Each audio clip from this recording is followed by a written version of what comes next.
के लिए।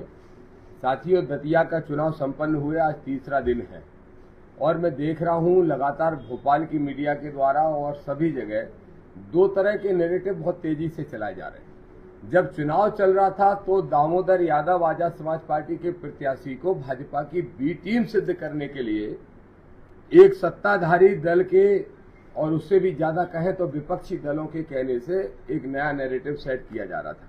लेकिन आज स्थिति देखो आप, आज जब भारतीय जनता पार्टी सत्ताधारी दल हार गया चुनाव, तो अब ये नैरेटिव सेट किया जा रहा है कि दामोदर यादव की वजह से भाजपा हारी है। अब पहले तो तय कर ले लोग कि कल मुझे नरोत्तम मिश्रा की बी टीम और भाजपा की बी टीम, हमारी पार्टी को बी टीम कह रहे थे और आज कह रहे हैं हमारी वजह से ही भाजपा हार गई है। तो मैं स्पष्ट तौर पर एक बात कहना चाहता हूं कि नरोत्तम मिश्रा को बचाने के लिए और भारतीय जनता पार्टी को हार स्वीकार करने की बजाय दामोदर पे आरोप लगाने की बजाय उसको ये बात स्वीकार करना चाहिए कि देश में भाजपा के खिलाफ बहुत जबरदस्त माहौल है। दामोदर यादव को पड़ा लगभग 23,000 वोट और कांग्रेस को पड़ा लगभग कितना 66,000 वोट।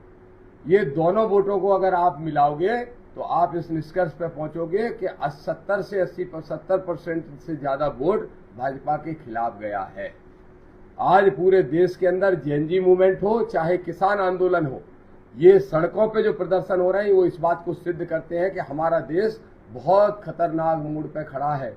आप सब पत्रकार साथियों के माध्यम से मैं देश के प्रधानमंत्री जी से, गृह मंत्री जी से, मुख्यमंत्री जी से ये अपील करूंगा कि हर हाल में इस देश की चिंता करके देश के अंदर इस तनावपूर्ण स्थिति को समाप्त करें। एक लाइन और कहूंगा फिर आपके सवाल ले लूंगा। मैं देख रहा था कल कांग्रेस जश्न मना रही है, कांग्रेस कल जश्न मना रही है, तो कांग्रेस से कहूंगा उधार के सिंदूर पे सुहागन न बने कांग्रेस। उधार का सिंदूर मांग में भर के कांग्रेस सुहागन बनने की कोशिश ना करे। कांग्रेस को भी मालूम है कि ये जीत कांग्रेस की नहीं बल्कि नरोत्तम मिश्रा के आशीर्वाद की जीत है। एक बात स्पष्ट तौर पे जीतू पटवारी मैं आपसे कहना चाहता हूं कि ये जीत कांग्रेस की नहीं है और पीडीए वालों से भी कहना चाहता हूं, पीडीए वाले बड़ी खुशियां मना रहे हैं, तो क्या वो भी नरोत्तम मिश्रा के साथ मिलके जो पीडीए का नारा देते थे वो एक पिछड़े को हराने के लिए यह काम कर रहे थे? उस पीडीए की भी पोल से इस चुनाव से खुल जाती है। अंत में ये कहूंगा कि को बहुत बड़ा कार्यक्रम हम लोग गौही वाटिका में करने जा रहे हैं और धन्यवाद कार्यक्रम होगा 23,000 उन मतदाताओं के लिए जिन्होंने दामोदर यादव को वोट दिया, आजाद समाज पार्टी को वोट दिया। इसके साथ साथ उन कार्यकर्ताओं के हौसले को सलाम करने के लिए जो कई मुख्यमंत्री, केंद्रीय मंत्री और विधायक सांसदों के सामने बिना धनबल के डटे रहे, जिनकी वजह से एक नए तीसरे दल का उदय हुआ जो दतिया से चल के पूरे प्रदेश में नई राजनीति को 28 में स्थापित करने का काम करेगा। अब आप सवाल दे सकते हैं। हमारा तो एक सामाजिक संगठन है, उस संगठन की हुई है, हमारे राजनीतिक दल की कोई कार्यकारिणी भंग नहीं हुई है। लेकिन भारत भंग की है, उस पर मैं स्पष्ट तौर पर कहूंगा कि प्यादों पर गाज गिराने से क्या होता है। कार्यकारिणी भंग करने का मतलब भाजपा ने मान लिया कि भितरघात हुआ, और अगर मान लिया भितरघात हुआ तो भितरघात किसके कहने से हुआ होगा? जिनके कहने से हुआ है उनके खिलाफ कार्रवाई करने की हिम्मत नहीं है। कम से कम सामंतशाही सोच की ही सही कांग्रेस, लेकिन उसने तो कार्रवाई करके दिखाई। भाजपा कब कार्रवाई करेगी इस पर पूरे देश की नजर टिकी है और नहीं करेगी तो भाजपा में अनुशासनहीनता रोज देखने को मिलेगी। आने वाले चुनाव में जो सीटों पर हम तैयारी कर रहे हैं और नगरीय निकाय चुनाव और त्रिस्तरीय पंचायत के चुनाव जो 6 महीने बाद होने वाले हैं उसके लिए 10 तारीख को हम रणनीति बनाएंगे, धन्यवाद कार्यक्रम भी करेंगे और आगामी चुनाव की बहुत मजबूती के साथ तैयारी भी करेंगे। आज चुनाव आयोग द्वारा एसपी कलेक्टर को भी कारण बताओ नोटिस दिया गया है कि आपने जो 3 साल से जमे हुए अधिकारी कर्मचारी हैं उनको हटाया क्यों? बिल्कुल हटाना चाहिए। ऐसे अधिकारियों को जो किसी न किसी नेता भक्ति में, स्वामी भक्ति में लीन हो जाते हैं, उनके खिलाफ कार्रवाई होनी चाहिए थी। लेकिन इतना मैं जरूर कहूंगा कि कलेक्टर एसपी ने अच्छा काम किया है और प्रयास किया है कि निष्पक्ष रूप से चुनाव हो सके, ये कलेक्टर एसपी का प्रयास रहा है। मैं किसी तरह के ईवीएम पे कभी आरोप नहीं लगाता। आदरणीय मनोज जी, आप देखेंगे तो पाएंगे। क्यों भाई, मैंने कभी ईवीएम पे आरोप लगाए? ईवीएम पे तो आरोप वो लगाते हैं जो नाच रहा है आंगन टेढ़ा, तैयारी करेंगे नहीं, बाद में ईवीएम को दोष देंगे। अभी कांग्रेस गलती से 6000 से हार जाती तो ईवीएम चिल्लाती।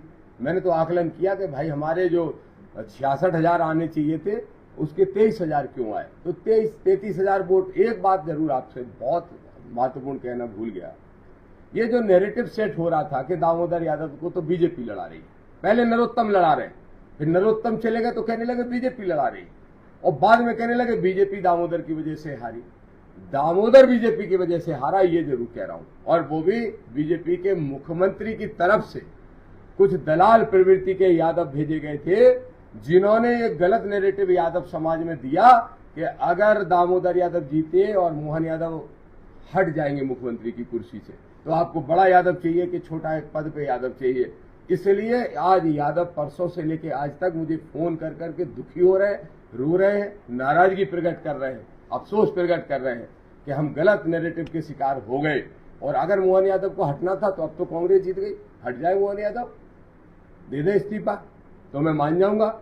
नहीं तो ये बीजेपी के जो कुछ दलाल घूम रहे थे, जो यहाँ जिला पंचायत अध्यक्ष बनने का ख्वाब पाल रहे हैं, उन सब की जमानतें जब्त कराएंगे, उनके धनाढ़ लोगों की पूरे धन की हैकड़ी निकालने का काम हम करेंगे। दतिया हार की जिम्मेदारी किसको लेना चाहिए?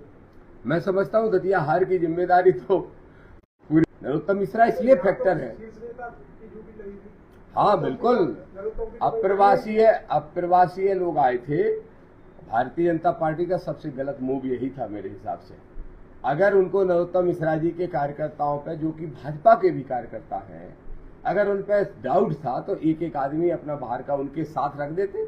लेकिन ये तरीका, रणनीति बहुत ही गलत थी कि लोकल के लोगों को कोई जिम्मेदारी ही नहीं दी गई। इसका खामियाजा उनने भुगता है। लेकिन फिर कहूंगा, ये जो कार्रवाइयां हुई हैं, ये प्यादों पे कार्रवाइयां करने का कोई मतलब नहीं है। कार्यकर्ता मेहनत और निष्ठा से काम करता है। हाँ, ये बात जरूर सिद्ध हो जाती है कि नरोत्तम जी का पोलिंग, जिला पंचायत अध्यक्ष का पोलिंग, पार्टी के जिला अध्यक्ष का पोलिंग, जनपद अध्यक्ष का पोलिंग, ये सारे पोलिंग हार जाना शंका तो पैदा करते ही, और इसके प्रमाण भी है। मुख्यमंत्री बोला, मुख्यमंत्री यहाँ जिम्मेदारी अब वो भाजपा वाले बोल रहे हैं।